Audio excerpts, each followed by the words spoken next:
All right, g'day, hi, and welcome. Okay, it has now been about a week of playing drums, maybe a day before. I can't remember if I bought this last Thursday or last Friday. Today's now Saturday. Got fingerprints all over the drum. But let's have a nice look at this beautiful Anaconda Burst limited edition Mapex drums.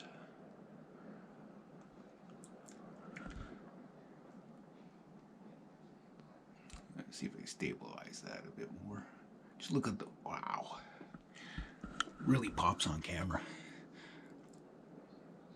Got that poor drum sitting back there. You can't see it, but that's a 16 by 18 inch floor tom. So, and then of course the 22 big Thunder machine here, the 22 by 18.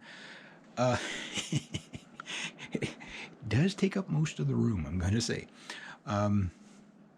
The other Mapex kit that I like, this is what you'd call like their standard rock kit. It's like 10 by 8 tom, 12 by 10 tom. And there's, in the Mapex Armory line, there's a few different versions. There's this, which is like the rock drum. Then you have what's called the Studio Ease, which is the same bass drum, but look at that. Look at that. Oh, ain't that pretty? Ain't that pretty? Sorry, easily distracted. Just the way it caught my eye. Just the wood grains. I think it's a veneer, so it's anyway, the next one in line after like the rock drum like this, which is just called the Apex Armory. It's like the standard kit. Then you've got the Studio Ease, which is the same drums except for the toms are shallower by an inch each. And then they've got a third line of the Armory series, and that is the Fusion, which is the same power toms that you get here and floor tom, but the bass is 20 by 18, which if I ever get another kit, that's probably what I'd go with, just for girth wise. So I've been playing this for about a week now. I've done 2 recordings with it. The last recording, I know my timing is horrible right now. Yes, I am playing with a drum metronome and stuff like that, but you know, I've only been playing for a week, and I kind of rushed yesterday's video, but called metal in your face right hand path. The metal in your face videos are going to be kind of funny now that the rains are coming in. We're getting April showers in March, but that's fine. You're going to see a lot of this kit, and you're going to hear a lot of this kit. Yesterday, I started really tweaking with the BR1200.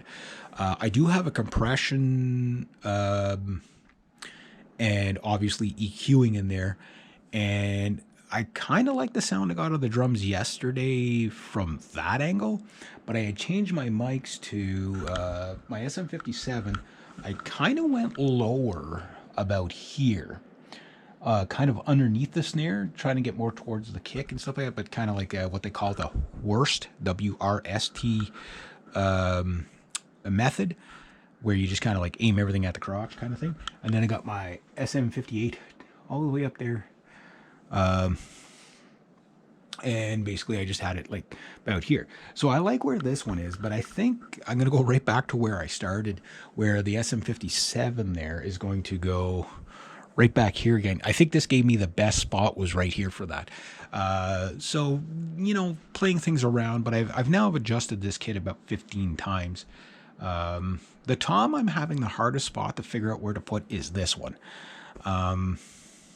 Like I'm very comfortable, but like I want to get, I use it kind of like a floor tom, but then there's too much of a leap between this tom and that tom. And my fills aren't there yet, you know. It would be nice to have a second floor tom and that third upper tom with this, but unfortunately you can't order those extra toms. I wish you could though, because that would be totally awesome. I do love that big powerful tom in the back, but Yeah, it's like having one in between would just be nice, but that's it. I can live with this kit the way it is. So I've adjusted the pedal now about 5 or 6 times. The throne a couple of times, the snare a little bit. The hi-hats, I pretty much got those where I want. The cymbal, this is just a matter of getting it so I'm not smacking it when I'm going to hit this thing. My triangle's in the perfect spot, and I'll get another cymbal out of later. I think basically, I'm not a big cymbals guy, so a splash, crash, and a ride is... I'll probably get like a China ride, and I'll probably keep this ride, because sometimes it's good to have two rides, have one here and one over there. I notice a lot of drummers do that. Yeah, my goal, though, is to kind of keep my footprint as low as possible.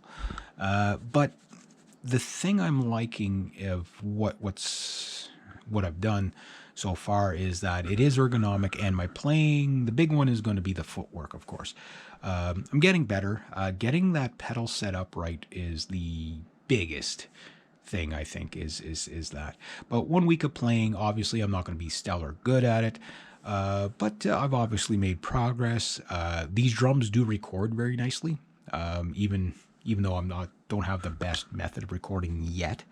But I can imagine if I got this kit in a professional studio, they would make it sound like Mount Everest. It is a pretty beefy sounding drum kit. So 1 week in, I'm pretty happy. Can't complain. The drums are still in tune, even with this wacky weather that we're getting. Hot, cold, whatever. I still find they're tuned a little bit high for what I like.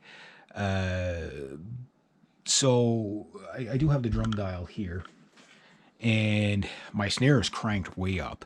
But yeah, I'm going to maybe go another week or so, and then I might start to see if I can tune them just a little bit lower, just for a little, again, I'm doing more rock metal anyway. So it seems like every drum kit, they think every single drummer is going to be playing jazz or whatever.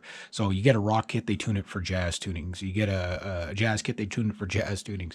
And it just seems like that's what every music store does. It just tunes everything for jazz or blues or whatever. But not everybody plays that, you know what I mean? But anyway, yeah, so I'm going to play around with that later on. But so far, loving the kit. I'm learning a lot. Obviously, I've got a long road ahead of me. Yeah, and I love how you guys seem to respond to some of these drum videos, and stuff like that too. Anyway, there we go. So 1 week on, there we go.